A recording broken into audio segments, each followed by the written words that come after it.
doing what it's doing and saying what it will do for the foreseeable future. What could lead to wider spreads in this environment, Tom? Sure. So I'm with Bob Michael on that one, too. I think the more likely outcome is spreads tighter. We're living in a world, Jonathan, where risk allocation is set up for tighter spreads and even rallying in equities. The Fed is causing an interesting dynamic that doesn't exist all that often. Inflation expectations are rising, so suggests growth should pick up in the future, but real yields are going down, suggesting the Fed is not going to allow rates to come up with better economic growth. We've lived in this environment 4 or 5 times post-GFC. Every single one of them has seen equities rally, credit spreads tighten. So I think to answer your question directly, what can cause this to change? We have to think about the inflection points where this dynamic doesn't exist. And if the Fed is actually going to tie rate outcomes to inflation, we have to say, at what level, Jonathan, do you and I sit here and say, wow, inflation expectations are high enough, I think it's possible the Fed could hike rates at some point over the next 10 years?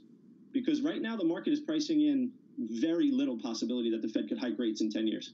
Tom, fantastic to catch up with you. Really thoughtful stuff, important issues. Thomas Kennedy there of JP Morgan. In this market right now, 21 minutes into the session, equities lower by not even 0.1% on the S&P. We advance on the NASDAQ by 0.1%. Let's get to the market desk and get the sector price action. Here's Abigail. John, not surprisingly, with that super small move for the S&P 500, not a lot happening beneath the surface. Nonetheless, let us show it to you. And overall, a neutral risk tone, even though most sectors are higher. When we use the IMAP in the Bloomberg terminal, I will show you what I'm talking about. Most sectors are higher, but they're barely moving. They're up, say, 0.1%. On top, though, consumer discretionary up about 0.5%, being helped out by Amazon. Also Ford, on the news that Jim Hackett will be stepping down as CEO. Jim Farley taking over. Right beneath consumer discretionary, utilities up 0.4%, and that is because those dividends probably look a little more attractive relative to yields falling. Yields falling, of course, hurting financials on bottom, down 0.6%. Let's take a look at where the real action, though, is over the last 5 days, John, and that has been all about that big tech dominance. Over the last 5 days, we have tech and consumer discretionary up in a big way, up more than 2%, and then tech, if you can believe it, up 7%. On bottom, though, materials and energy over the last 5 days, and that is in line with both oil and copper trading lower. So that tech dominance really is the big story in the more recent times here, John. Abigail Doolittle, thank you very much. It feels like that stereotypical quiet summer Tuesday with nothing going on, except as this week grows older, it grows a lot more interesting. Payrolls Friday just around the corner, initial jobless claims coming up on Thursday, and a fiscal talks resuming on Capitol Hill today. Up next, your trading diary, the week ahead. This is Bloomberg.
see coming. Some things you don't. The trick is to be ready for anything. Pablo from Infrastructure Support is working every day to keep essential market data flowing seamlessly. We keep on, so you can keep on.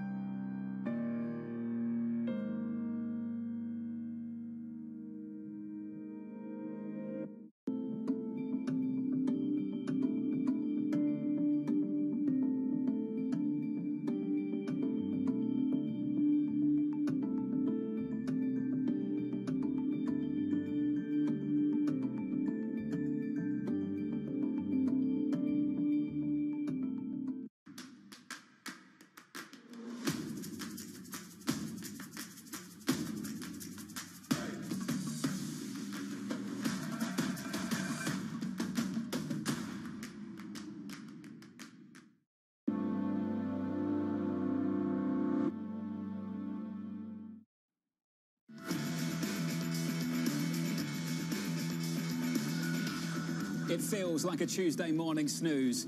It might not be at the back end of the week, but right now, equity's doing nothing. On the S&P 500, 25 minutes in, we go nowhere. On the Nasdaq, we're up by not even 1/10%. Here's the week ahead. The trading diary starting with today. At the top of the hour, we get factory and durable good orders. Then White House press secretary holding a news conference at noon Eastern. Disney reporting earnings after the closing bell. ADP report coming on Wednesday, followed by another round of initial jobless claims on Thursday, together with a Bank of England rate decision. Then Friday, drum roll, payrolls report coming up at the back end of this week. From New York City for our audience worldwide, this was the countdown to the open. Catch me on Twitter at FerroTV. This is Bloomberg TV.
This is Bloomberg Best, your weekly review of the most important business news, analysis, and interviews from Bloomberg Television around the world. Ken Burns, welcome to Bloomberg Big Decisions. We have always been a mixture of things.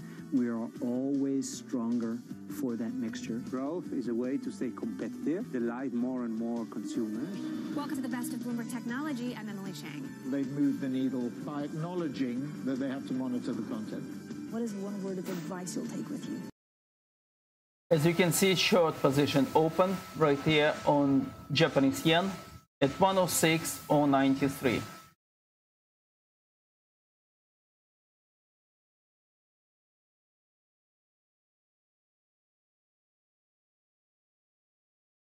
And I will put stop on profit at 106.073. It will give us £200 in profit.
The mainland.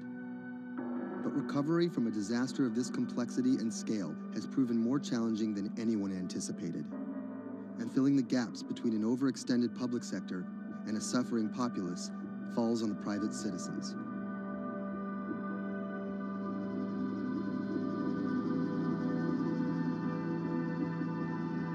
Robert Anderson is a Puerto Rico resident of 4 years. The eye of the storm came in south of El Yunque, swept up towards San Juan and out to Arecibo. Everything on the right-hand side is what we call the dirty side of the storm. This isn't his first time in a disaster zone. With a military and telecom background, Anderson worked on repairing damaged cell phone towers in New Orleans after Hurricane Katrina.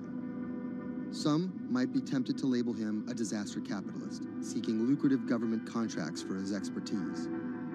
But as Anderson finds himself in the middle of a humanitarian crisis, he and his associates are developing a variety of pro bono recovery projects that target the island's hardest hit areas. I see two Puerto Ricos. We're here in San Juan. They have telecommunications restored. They may or may not have power, but basic service. I'm moving my stop on profit for Japanese yen to 106.043.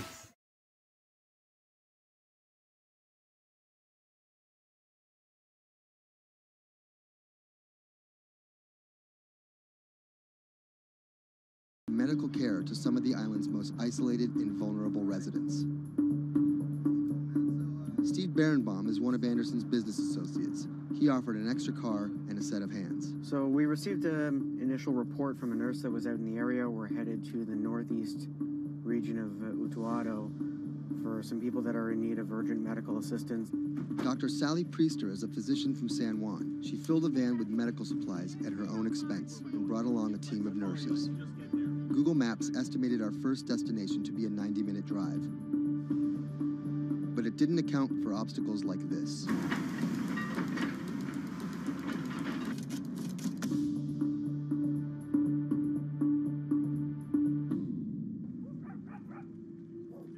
Our first stop was the home of an 82-year-old blind Vietnam veteran. His roof was blown off by the storm, and he's been living alone in a back shed for nearly 2 months. His cane actually got broken in the storm, so he's limited mobility. He has a number of medical ailments. Dr. Priester's having a look at him. We called the VA. They're going to get him set up with what he needs, get him stabilized so he can then be transported either to an evacuation center or off the island. It's when the chain gets broken, when those families that are connected to them leave the island or take off, these guys get left at the end of the road, and it's tough.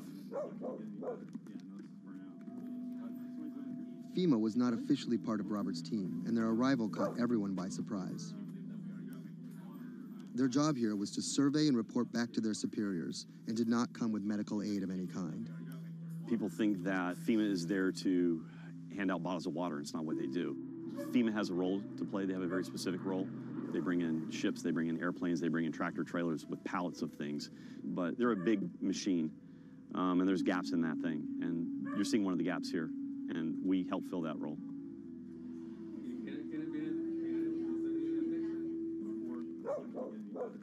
These guys are in a bad situation before, and now they're struggling for real basic things. One of the risks that you run is people going from fear to hopelessness. Those are the folks that we're trying to reach. And how are they reached? How are they even found? Word of mouth, mostly. And what's your role in all of this? Ghost in the machine.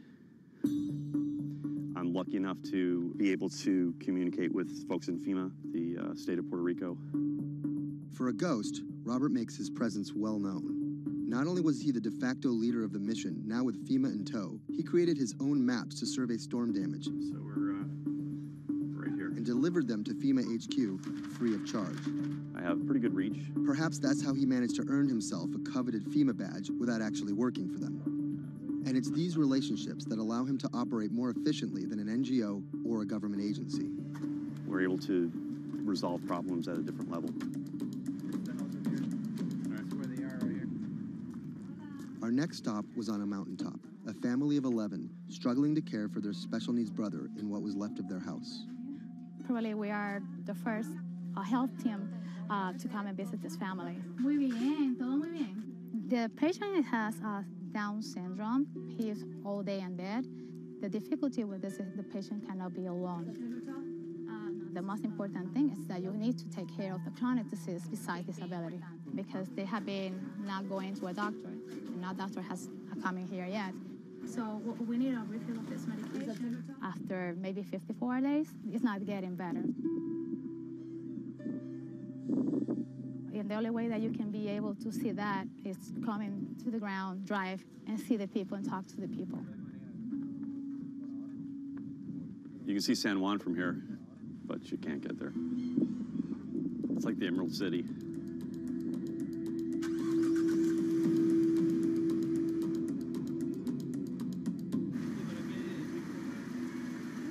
On this stop, we caught word that a man living alone at the edge of the jungle was in need of care. So we decided to take a little detour, come up here and check out and see what's going on. One of the challenges is to find those people that are at the end of these roads that need help.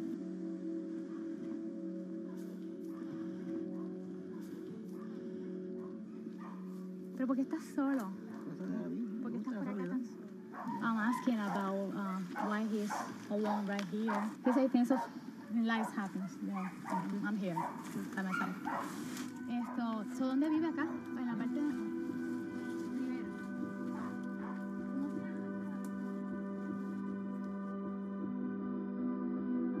This is not a job. To do this, you need to have passion for what you can do. You're not going to get paid. It's said in disaster response and emergency response that the real first responders are your neighbors. You don't need to wait for a lucrative FEMA contract to go out and do good and to help the community. In the end, do you feel like you're making a difference? Lives you touch and people that you can affect. I don't really think about it in those terms. But why do you do it? It helps me sleep at night. I think it's as much for the people that are going out to help and do things as it is for the people that you affect. Whether out of altruism, or the lure of a paid gig, or some mixture of the two, Anderson hopes to stay here to help shape Puerto Rico's future. Puerto Rico's essentially been a colony for 400 years.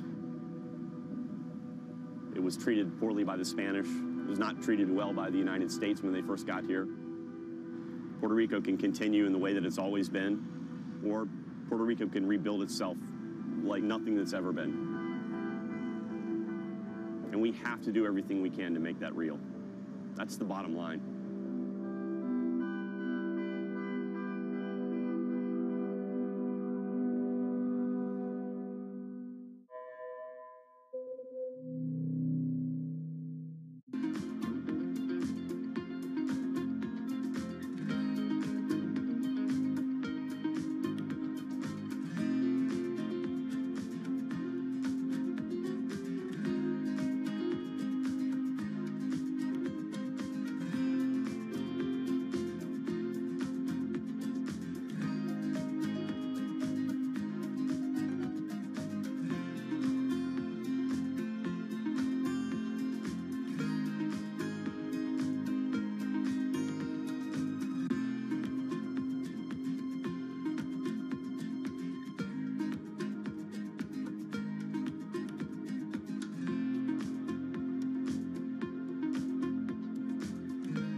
When I met him first online, I found him to be really sweet.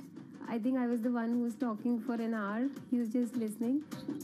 When we met, I saw her. She was beautiful, intelligent, and kind, which was, I mean, something that I was looking for.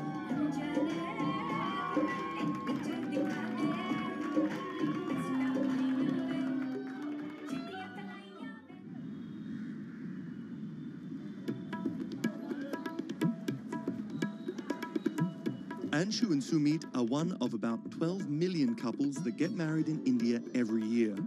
Unlike their parents' generation, they're not from two close villages, but from two cities on opposite sides of the country. And their love didn't start through community matchmaking, marriage brokers, or classified ads in newspapers, but began online.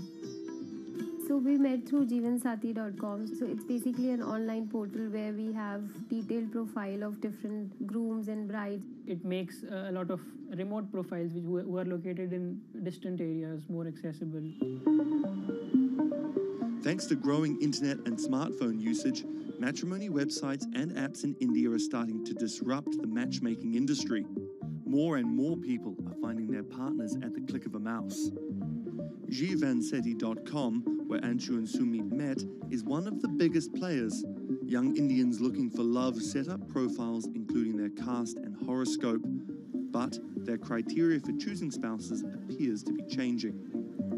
We have seen the shift from traditional caste community conservative parameters to something like which is more focused on education, employment. Anshu and Sumit's marriage was initiated by their parents, but modern Indian couples like them have more input than previous generations. We looked up to them to agree for the proposal, but it was primarily our decision that we wanted to be with each other. So what's the emoji like you use the most to send to each other? So there's a bear which basically we use for indicating a hug. Yeah, that's our language basically, bear icon for a hug. Time flies when you're in love, and just 1.5 months after they first met online, the couple got engaged. They decided to hold their wedding less than 3 months later. But planning a traditional Hindu wedding on such short notice is no easy task. The massive event usually lasts 3 days, has various ceremonies and celebrations, and involves the entire two families and hundreds of guests. Luckily, there are websites and apps for that. We searched online, we got in touch with Wedding Brigade, and they helped us finalize the venue. And it makes the search faster and efficient. Startups like the Wedding Brigade are challenging traditional wedding planners in this $50 billion industry. It provides various services from booking banquet venues to buying wedding gowns. The website makes money by charging commission from vendors. People don't want to be limited to what is available around them. They want to know the entire range of options available before making a decision. And now it's easy to find almost everything on one portal.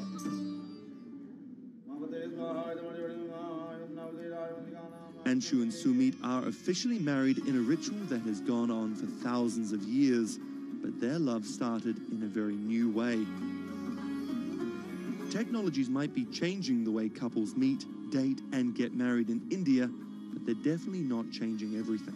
The technology was only the first level help that we could get to find each other. Everything else was like very humanly and emotions and feelings based.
I'm moving again my stop on profit for Japanese yen to where we're going to put to 105.03. Oh, actually, we will put 105.93. It will give us £1,000 in profit. Okay, so 105.993. If it will reach this level, and it executed this price, we'll have £1,000 in profit. Elizabeth Warren was born Elizabeth Ann Heron, the youngest of 3 siblings, on June 22, 1949, in Oklahoma City to middle-class parents. After waiting tables to help her family pay the bills, Warren became a star on the high school debate team. She landed a scholarship to George Washington University at the age of 16, but 2 years later dropped out to marry her high school sweetheart, Jim Warren. By 1980, Warren was a mother of 2, divorced and remarried, had earned a bachelor's degree from the University of Houston, a juris degree from Rutgers, and practicing law in New Jersey. Warren then went on to become an influential law professor, teaching, lecturing, and publishing highly cited work on bankruptcy and commercial law at 7 universities around the country, eventually settling at Harvard Law School.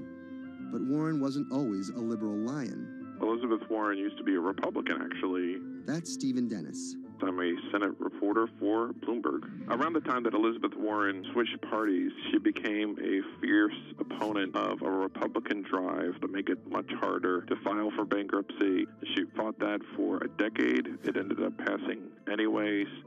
While her efforts ultimately failed, her warning calls were heard in 2008.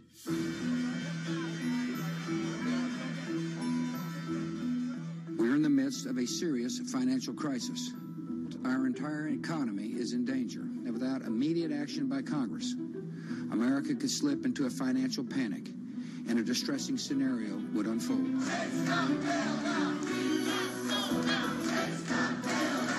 Professor Warren was tapped to help with oversight in the government bailout. She would excoriate bankers and their bonuses and their practices. Why should the U.S. taxpayer alone carry Citi? She proposed a series of tough regulations, which became the basis for much of the Dodd-Frank financial law that we have today. That sort of catapulted her to national stardom, particularly among the progressive left.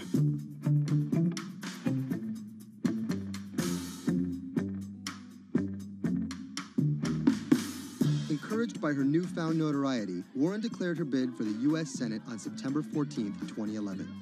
During the race, her opponent Scott Brown tried to derail Warren by accusing her of falsely claiming Native American heritage, a controversy that earned her the nickname Pocahontas. Nevertheless, she was victorious and won the Senate seat by a comfortable margin. She used her new tenure to challenge everyone, from banking regulators and Treasury officials to members of Wall Street and Congress. I'm really concerned that too big to fail has become too big for trial. We need tough new laws to hold corporate executives personally accountable. No one should be above the law. She called for Wells Fargo CEO John Stump to resign for fraud, introduced the Bank on Student Loans Fairness Act, and reintroduced the 21st Century Glass-Steagall Act. In 2016, after staying silent during the Democratic primary battle, Warren finally endorsed Hillary Clinton and had some harsh words for candidate Trump. Donald Trump is a loud, nasty, thin-skinned fraud who has never risked anything for anyone, and that is just one of the many reasons he will never be president of the United States. But she was wrong. The forgotten men and women of our country will be forgotten no longer.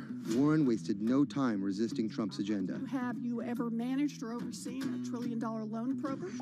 I have not. How about a $1 billion loan program? I have not. Okay. In the Donald Trump era, Elizabeth Warren has been playing defense and trying to prevent Donald Trump and his cabinet appointees from rolling back protections that she helped enact. Warren actually found herself rebuked by Mitch McConnell for reading a letter by Coretta Scott King about Jeff Sessions' record on racism during his confirmation. She was warned. She was given an explanation. Nevertheless, she persisted.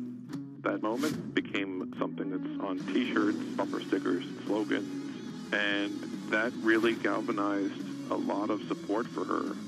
It's been very hard for Republicans to get much of anything done this year, and that's at least in part to this resistance movement that Elizabeth Warren has helped champion. We are here to fight back. Enough of Elizabeth Warren. Like you, millions of dollars are being funneled to defeat Warren in the midterm elections in 2018. But it's the rumors of a 2020 presidential bid that has further prompted powerful donors to fund her opposition, often using the same playbook of constant and ruthless ad campaigns that many believe helped Trump win in 2016. It's anyone's guess if she will endure what Hillary could not. You know, the question for Elizabeth Warren is whether she can go from being a liberal firebrand to somebody who can regularly get 60 votes for initiatives in the Senate and 218 in the House and drive an agenda, and whether she can bring together coalitions for political victories. That's the challenge, and we'll see what happens.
Sadiq Khan, the mayor of London, has made some powerful opponents. He doesn't know me, never met me, doesn't know what I'm all about. I think they're very rude statements, and frankly, tell him I will remember those statements. My message to Donald Trump and his team is that, your views of Islam are ignorant. He's the first Muslim mayor. I'm moving my stop on profit for Japanese yen to 105,943. It will give us 1,500 pounds in profit. Okay, stop on profit for 105,943. He squeezed into a 3-bedroom flat in South London. He wanted to be a dentist, but TV in the 1980s convinced him otherwise. Objection! LA law, with its swagger and ill-fitting suits, caught Khan's eye. He graduated in 1991 with a degree in law from North London University and joined a human rights firm. Khan worked a number of high-profile cases, often clashing with London's Metropolitan Police Force. But he had bigger political ambitions. This is what being a new MP is like, squatting on a bench in the absence of an office, dealing with letters from constituents. Reports are just coming in of an explosion here in London. And there's just explosions, and then it was just smoke everywhere. Everyone's just asking what's happened. Only 2 months after Khan entered the Commons as a Member of Parliament, London was attacked by Islamist extremists. That day will stay with me for the rest of my life. He spoke out against the attacks both as a London MP and as a Muslim.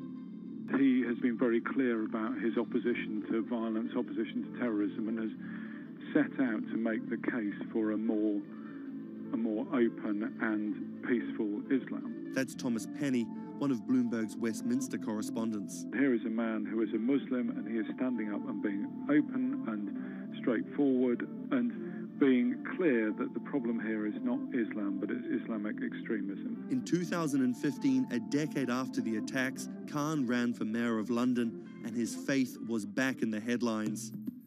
His opponent, Zach Goldsmith, trying to link Khan to radical Islam. The debate got again personal and nasty. The Goldsmith camp has called Khan extreme and accused him of associating with, quote, those who seek to do our police and capital harm. It's a pattern of behaviour. Even the former Prime Minister David Cameron repeated the allegations. He shared a platform with Sajil Shahid, the man who trained the ringleader of the 7/7 attacks and accused the United States of bringing 9/11 on themselves. But the smears didn't stick. Zach Goldsmith ran a very negative campaign that was based on what people knew was a lie. This election was not without controversy. And I'm so proud that London has today chosen hope over fear and unity over division. After taking the mayor's office with a comfortable majority, Khan has brought a business-like efficiency to the role, scrapping expensive vanity projects like the Garden Bridge and the new Routemaster buses, which cost £350,000 each. The former lawyer who used to fight the police in court is now praised for his close relationship with them. I was talking to a very senior police officer in the Metropolitan Police who said there was a sea change when he went into City Hall, and the police were saying how much they welcomed this because they knew where they stood and it was more straightforward to work with. So he works like a lawyer, he works like a government minister. Khan's kept his faith at the fore. He's an outspoken voice for moderate Muslims across the world. Donald J. Trump is calling for a total and complete shutdown of Muslims entering the United States. Now, by giving the impression that Islam and the West are incompatible, you're playing into the hands of the extremists. The ongoing spat between Khan and US President Donald Trump escalated when Trump went after Khan, misquoting him on Twitter just hours after the terrorist attacks of June 3rd, 2017. Khan's now one of the most prominent Labour politicians in the UK. In fact, a recent poll of Londoners found Khan was more trusted to keep the country safe from terrorism than the Prime Minister or the Labour leader. His story of going from the son of an immigrant bus driver to the mayor of one of the greatest cities in the world plays well with Londoners. But can he appeal to the rest of the nation? Has Khan got his eye on the top job? And is the UK ready for a Muslim Prime Minister?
I move further my stop on profit for Japanese yen to 105.893.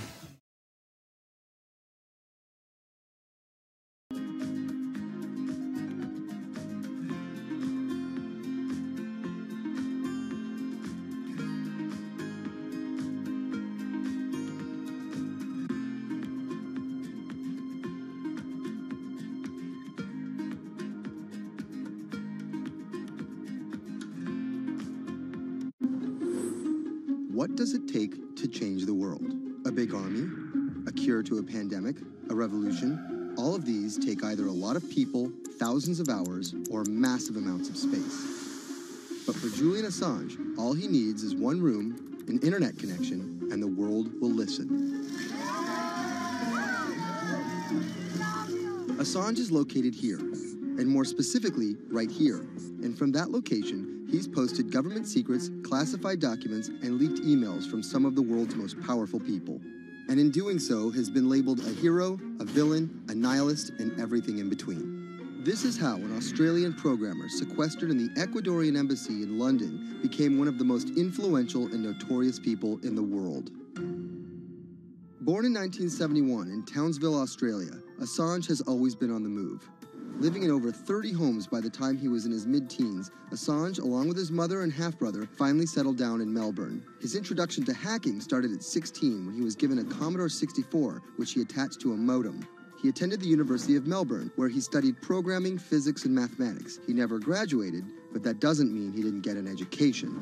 By 1991, Assange hacked into the Pentagon, U.S. Navy, and other branches of the U.S. government. In 1996, he was caught by the Australian Federal Police and charged with over 30 counts of hacking and computer-related crimes. He didn't get any jail time, but he was fined $2,100. I think the first taste of what would come later was the hacking that he did as a young programmer, and that really sort of foreshadowed a healthy skepticism of the use and abuse of technology by governments. That's Vernon Silver. I'm a reporter for Bloomberg's investigations team. Assange's youth as a hacker laid the foundation for him to start WikiLeaks in 2006. But what is WikiLeaks? It's a website that posts unfiltered, usually classified documents. What separates it from every other media outlet is that they have no editorial hierarchy. With a publication like the New York Times, information comes in, they take that information, package it, then disseminate it for the public to see. WikiLeaks, however, cuts out the middleman. WikiLeaks gathers information, most of it given to them anonymously. So what they're doing is really very simple. They get the information in one end from who gives it to them and out the other with sometimes minimal interference. Julian Assange is the leader of that, the mastermind, the creator, and really, because he thinks of it as a journalistic enterprise, the editor-in-chief. But every story starts with a source, and Assange has some unconventional sources. Julian Assange does not hack as far as we know. He is the recipient of people who are either insiders who give him secret documents or hacked emails from a foreign power. That's Eli Lake. I am a columnist for Bloomberg. And there was no source bigger for Assange than Chelsea Manning. He used to be known as U.S. soldier Bradley Manning. In 2010, Manning provided Assange and WikiLeaks with hundreds of thousands of leaked government documents. WikiLeaks quietly began releasing the documents in February of 2010, then made big headlines in April by posting what is now known as the collateral murder video. Come on, fire! It was a vivid, graphic video. It changed the debate on the Iraq War, and importantly, it put WikiLeaks on the map when they put it online, and they couldn't be ignored at that point. And those leaks were just the beginning. They went on to post more than 90,000 leaked documents known as the Afghan war logs, 390,000 documents known as the Iraq war logs, and 250,000 private messages between diplomats called cables in what is now known as Cablegate. These leaks were met with very real ethical questions. The problem with publishing those cables was that a number of confidential sources for U.S. diplomats who faced real danger when their names were exposed. Then Secretary of State Hillary Clinton drove the point home that every country, including the United States, must be able to have candid conversations about the people and nations with whom they deal. Shortly after Cablegate, the Swedish government issued an arrest warrant for Assange on allegations of rape and molestation. He claimed the allegations were fabricated to get him extradited to the United States, a claim the U.S. government denied. Either way, Assange's next move was to seek refuge in the Ecuadorian embassy, which really was the beginning of the new chapter in his life and what we're dealing with now, which is him being stuck in London. What was supposed to be an office in an embassy is now Assange's self-imposed prison to this very day. But that doesn't mean he's slowed down. Since being trapped in the embassy, WikiLeaks has released files about Guantanamo Bay prisoners, Syrian political figures, and the draft to the Trans-Pacific Partnership. And then came the 2016 U.S. election. Thousands of leaked emails showed Democratic Party officials possibly plotting against Bernie Sanders in his race against Hillary Clinton. Over the course of 68 days, WikiLeaks released 20,000 confidential Democratic National Committee emails. In terms of the presidential race, if you look right here, when Assange released the first batch of emails, Trump actually takes his first lead against Clinton. I think we've had enough of the Clintons, in all fairness. Once WikiLeaks started exposing secrets of the Democratic Party, Julian Assange became a hero to many on the right. Public opinion kind of flip-flopped. WikiLeaks. From the emails, we now know Hillary Clinton's campaign manager makes risotto, and also how the DNC squashed Bernie Sanders' campaign. One thing we don't know is who gave Assange the stolen emails in the first place. Many leading Democrats say they suspect it was the Russians. They released an analysis from a private cybersecurity firm that had said it was the Russians. But Assange claims our source is not the Russian government, and it is not a state party. So this is where we stand today. The public still doesn't know who provided the emails to WikiLeaks. Meanwhile, Assange is still running WikiLeaks and still releasing documents. In March 2017, he started publishing documents from the CIA's Center for Cyber Intelligence called Vault 7. The CIA, the agency charged with finding and keeping our top secrets, can't keep its own secrets. As long as Assange has a connection to the world, no government secret will be too far from exposure. Julian Assange is still in the embassy. Maybe he'll leave, maybe he won't. Kind of regardless, his work has been done. He's changed the way people think about their governments, about their own secrets, about their own hackability, and really the world has changed because of him.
When it debuted, the 4G wireless we have today allowed people for the first time to hit the road and explore unknown places with only a smartphone for directions.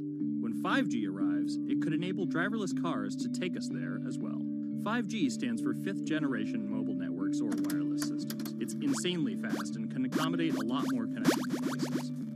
But the reason it's being called revolutionary is because 5G will allow connected devices to speak to each other as well as people. Right now we're living in a world where really it's a one-way experience. That's Bloomberg tech reporter Ian King. The network talks to your phone, you look at your phone and access data, then you send something back to the network. What we're being told about 5G is that really for the first time we're going to see machines communicating with each other over mobile networks in a meaningful way. 5G could end up being 100 times faster than what we have now, with speeds that could reach 20 gigabits per second. In plain English, that means downloading a full-length HD movie in seconds. 5G will also increase total bandwidth, which we will need in order to accommodate the growing Internet of Things. We're talking about the class of devices like internet-connected refrigerators, thermostats, dog collars, but 5G will enable many, many more. Things like your utility network, factories, where machines are just sat there not connected at all. Suddenly they're all going to be connected. Suddenly we're going to be able to have real-time monitoring. Other things like cars, like utility poles, like your light, the light poles. But perhaps the biggest advance will be a huge reduction in communication lag time, known as latency. A network of driverless cars will need the speed of 5G to ping each other multiple times per second to avoid collisions. Near instantaneous data transfers could allow doctors to perform surgery remotely with a robotic scalpel. So how will all this work? First, you need to improve network density. And that's just a fancy word for saying you put more towers out there. What we're being told is that's not actually the case with 5G. The idea is 5G will not only use the existing mobile spectrum, but also tap into higher frequencies called millimeter waves. Millimeter waves can carry more data, but only travel short distances. This may mean you'll see a lot more of these base stations around town. And the new towers may have as many as 100 antenna ports, compared to about a dozen on 4G cell towers. So when will we get 5G? Getting 5G ready is expected to cost providers $275 billion over 7 years in the US alone. Look for the first 5G service to pop up in big cities sometime in 2019.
Okay, position closed on Japanese yen.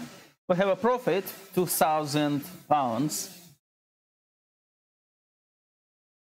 And that's exactly the impression he creates.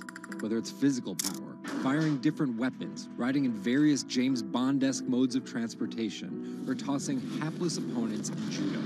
Or political power, ruling his own country with an iron fist, crushing his political opposition, or, most recently, being accused of meddling in foreign elections for his own benefit. This is how Vladimir Putin went from a poor, tough kid in Leningrad to a KGB spy to the very symbol of modern Russia.